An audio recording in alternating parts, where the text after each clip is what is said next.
Hello, welcome to today's live stream here at Monticello. I am Tabitha Karate, the Collections and Exhibitions Manager here. And today we will be talking to you about the Curatorial Department. And a little bit about the Curatorial Department before I introduce my colleagues. We're kind of in two categories. There's the curators who do the education side of things and are responsible for the exhibits. And then there's the collections team, and that's who we are, where we are responsible for preservation. So I'll let you guys go ahead and introduce yourselves. Yeah, hi there. My name is Caitlin Bose, and I am a museum technician here. And I have been here for 6.5 years.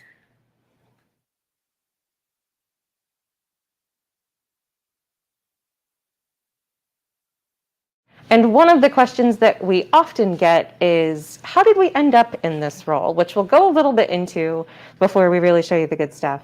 I have a master's degree in history with a concentration in museum studies from the University of Delaware. I was at African American History Museum in Maryland before making my way here to Monticello 3 years later. I have a bachelor's in historic preservation from the University of Mary Washington and a minor in museum studies. And a lot of my internships while I was in college were at historic house museums, and I just decided that that's something I really liked, and this was my first job out of college.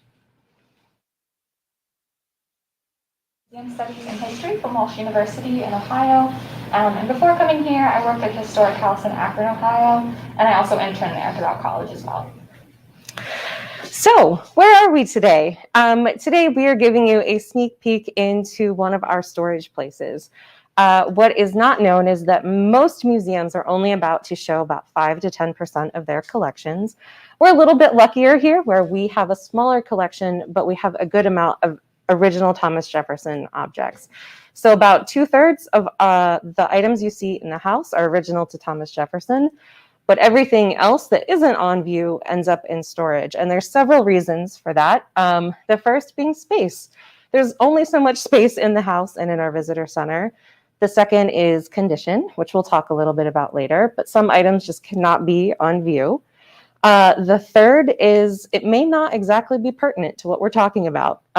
Monticello started collecting in 1923, and over the years we were gifted some amazing objects, but those that don't actually represent the Monticello Association. So what we typically do with those objects, they stay in storage, they can be accessible to researchers, or we can loan them out. And Caitlin will talk a little bit about lending now. Yeah. So, loans. So we do have a permanent collection here at Monticello. We have almost 6,000 objects, right? So that's a lot. But often we also, there are some other objects that are in hands in other institutions and museums, but they are also in hands of private lenders. So we also rely on getting incoming and outgoing loans from those people. So Monticello deals with 2 types of loans, and most museums do too. We have incoming loans and outgoing loans. Incoming loans are where we will go to an individual lender or an institution and ask them to loan their objects here at Monticello so we can study it and possibly exhibit it.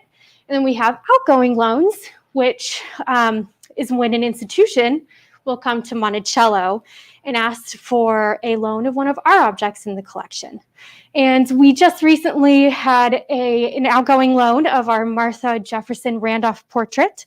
It was exhibited at the National Portrait Gallery in Washington, D.C. For an exhibit about the First Ladies, and it recently came back to us. So before I talk a little more about loans in more detail and exactly what happens with them, we wanted to show kind of an overall video. Okay, so here's our climatized bonsai truck bringing Martha Randolph home to Monticello. We work with art shippers regularly to transport our art rather than us putting it in our vehicles. This makes sure that they stay safe and they are crated to keep things stable, to minimize the vibrations that can have an impact on paintings. Once the crates reach our preparation space, we carefully lay them out on a table to open them up and to get the portrait out. And as we're unpacking, we're keeping an eye out for any chips or paint that we might find in the packaging, but typically we don't find that, and we didn't this time either. You can see the multiple layers of protection that we have in there, including the plastic, just to keep everything nice and contained. When she is fully out of her packaging, Martha Randolph will be laid down in preparation for condition reporting. And in condition reporting, we typically are looking for any changes in the surface, the structure, anything that might stand out that may have changed while it was out on loan.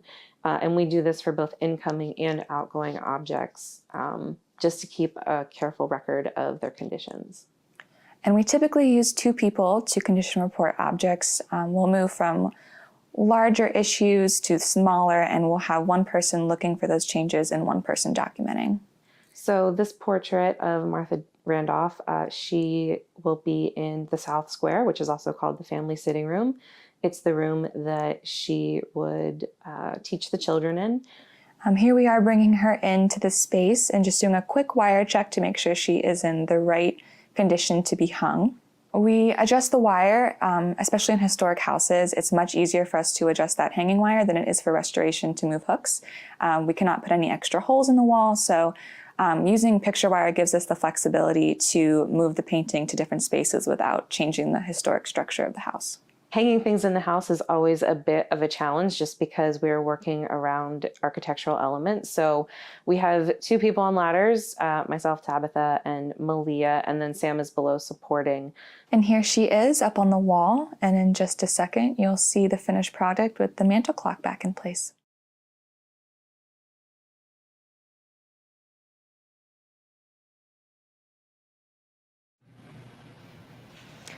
So we have, so just to go into a little more detail about how loans work here. The first thing that usually happens with outgoing and incoming loans, usually a letter is requested about what object they would like to have and how that object is going to be displayed. And if it's an institution, a general facilities report is usually involved, and that has lots of fun information in it, like building materials and security and insurance, but most importantly for us, environmental controls and temperature and humidity, and that allows us to determine whether or not preventative conservation measures are being put in place for the objects. So once we have those documents, the loan will go through an approval process, and there's a lot of people here that are involved in that approval process. And hopefully, if the loan is approved, then Tabitha, our collections manager, she'll do lots of the fun paperwork that's involved, like the loan forms. And then once that's all done, we go on to condition reporting the object, which is a really important part of our job. And that was briefly mentioned a little bit in the video that you just watched. So both for incoming and outgoing loans, we will do both an incoming condition report and an outgoing condition report. And this is just a very detailed process, but most importantly, it allows us to assess an object's condition and whether or not it needs conservation before it goes out on exhibit. But it also allows us to see if there were any changes to the object while it was on exhibit or study while it was out. And then once that's all done, we will, most of the time we hire art shippers and art handlers to move the objects. They're specifically trained in art handling, and they have good resources and a lot of materials on hand. We do some in-house packing of our objects, but our shipping handling companies, they have a lot of resources. And most importantly, they have vehicles that are equipped, like mentioned in the video, with temperature and humidity controls, and they're also equipped to handle the vibrations that cars often experience on our roadways. So we're going to talk a little more about condition reporting and conservation work a little later in the video, but next we're going to talk about acquisitions and more about the permanent collection. So as Caitlin mentioned, our permanent collection is around 6,000 objects, but every year our permanent collection continues to grow.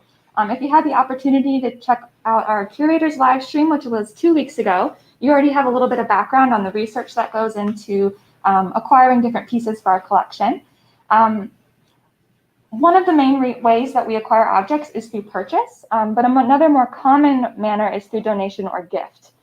So one example is this coffee bust. It's of Lieutenant or Colonel Isaac Coles by William John Coffey. And he was acquired in 2019 through donation. Isaac Coles was Jefferson's private secretary from about 1805 to 18, but they were also really good friends. They were neighbors here in Albemarle County. And they were even so close, they even passed agricultural goods back and forth like fig plants and peaches. We also recently acquired a Jefferson cup or tumbler from donation. Thomas Jefferson had 8 of these cups made from 4 old silver cups that he had, 2 being from George Wythe. He commissioned John Letlier in the early 19th century to create 8 of them. With this one coming in, we have a total of 5 in our collection now. We know where one other one is. 2 others remain a mystery, which Diane and Emily talked about as well. When an acquisition comes into our collection, once it actually arrives at Monticello, it's given a thorough condition report, which helps us assess its conservation needs. And it's also when it's assigned a number so that we can track not only the object's location, but also any information that we have about that object. And talking about the conservation, Tabitha is going to go into a little bit more about how we assess conservation needs and get conservation work completed. Yes, so one of the tricky things about historic objects is that the condition doesn't always stay as it should. And that's no fault of any person, it's just how things work. So you see in the Jefferson cup that Sam talked about just a few minutes ago that it's really tarnished, that it's seen some better days, and that's just silver. That happens to silver. And that's actually why I'm wearing these gloves, which are meant for handling metals to keep things from tarnishing. And what we typically do, we have a few conservators that we work with quite a bit, and they all have specialties in different things, which is a lot of fun to get to know these different responsibilities and jobs and techniques that these conservators use. And we are in the process of scheduling with our conservator to come down and take a look at this cup. And what will happen is she will gently polish it, and then she'll use a lacquer to cover it so that it doesn't keep tarnishing. Anytime that you polish silver, you're actually removing a small layer of that silver. And the more you do that, the bigger the problems become. So we try to do it once very lightly and not anymore. And our friends at the shop actually let us borrow one of these. This is obviously a reproduction, but you can see just how the metals are different over time, and the materials are very, very similar. So this one probably won't be as shiny as this one, but it will look great nonetheless. And eventually it will go on view in the house in Jefferson's dining room with its friends. And as Sam was talking about acquisitions, we actually got a question from Chester asking if we ever cull objects from the collection. And great question, Chester. And I'm going to speak for our 4th colleague who is not here with us today. In museums, that's actually called de-accessioning. And that is a huge process that involves a lot of time and research. We do a lot of the background on the object, its history here, how it got here, making sure that we have proper muniments for every object. And then that goes through several different levels of authorization, and we are then able to remove those objects from the collection. Some stay in the collection, a study collection, while others we either give to a neighboring institution or find a different home for them. So obviously we can't keep everything, we wish we could, but for this we're doing, it's better for the overall good, I guess. Anything else about de-accession that? Yeah, no. Policy that we follow, and that kind of guides how we collect and what kind of objects we decide to keep and which no longer fall within our scope of collections. And that's refined every so often. Mm-hmm. And that also goes through a process, an approval process. And a lot of people are involved in that as well. Nicholas asked if we had any paintings of Thomas Jefferson's father, and unfortunately we do not. We actually don't have much of imagery of the Jefferson family.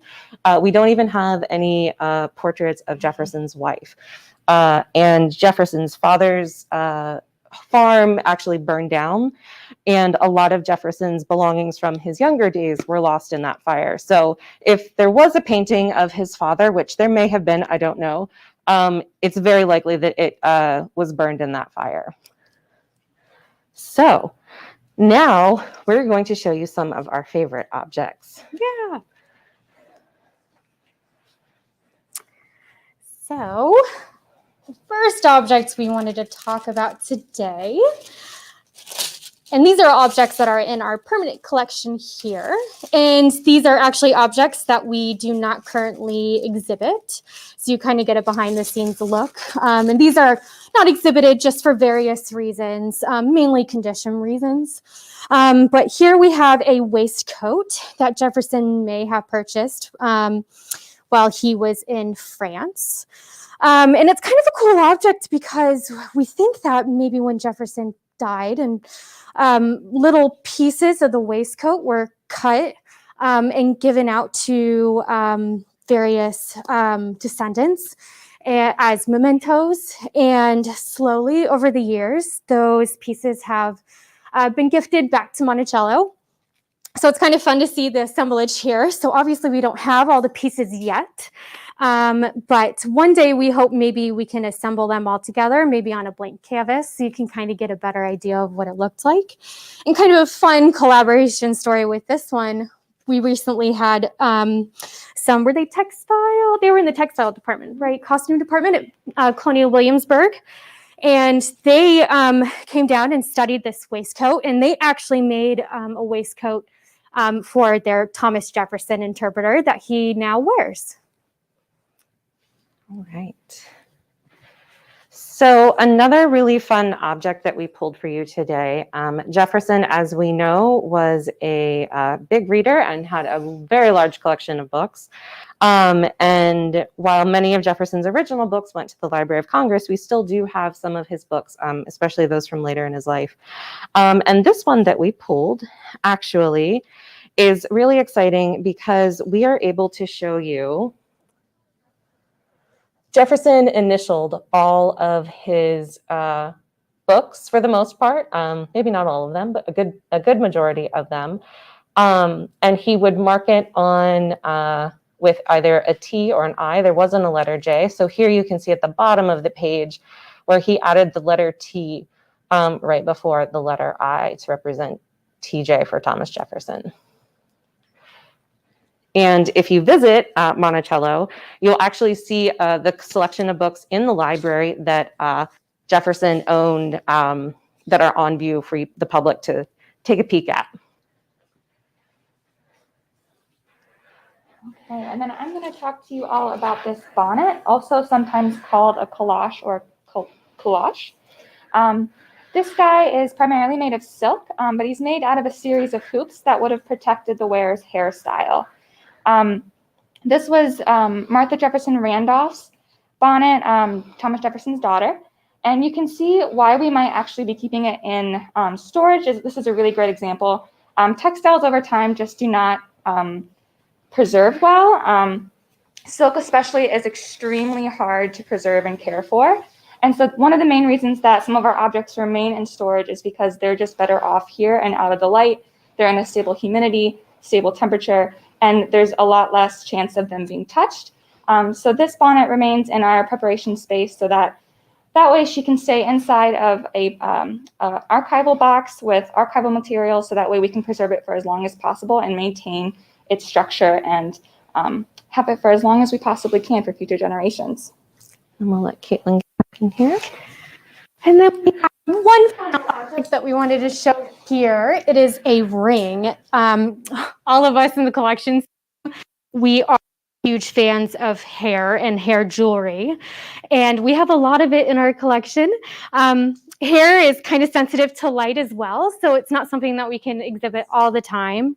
So we have this ring here that was given, donated to the collection with, supposedly it's Thomas Jefferson's hair that is braided inside the ring and underneath that glass. It's a bit of a larger ring too, which makes me wonder if it's a man's ring. But we are our curators, Emily and Diane, if you watched their live stream, that was about 2 weeks ago. So they talked a little more about how they do their research, but this is a piece that we're actively researching as well and trying to figure out if this is Jefferson hair. Did he have it made for someone else? Perhaps it's, a family descendant who later said that it's Jefferson's hair, but it's not. It's just takes, we use a lot of different resources and notes to look into that.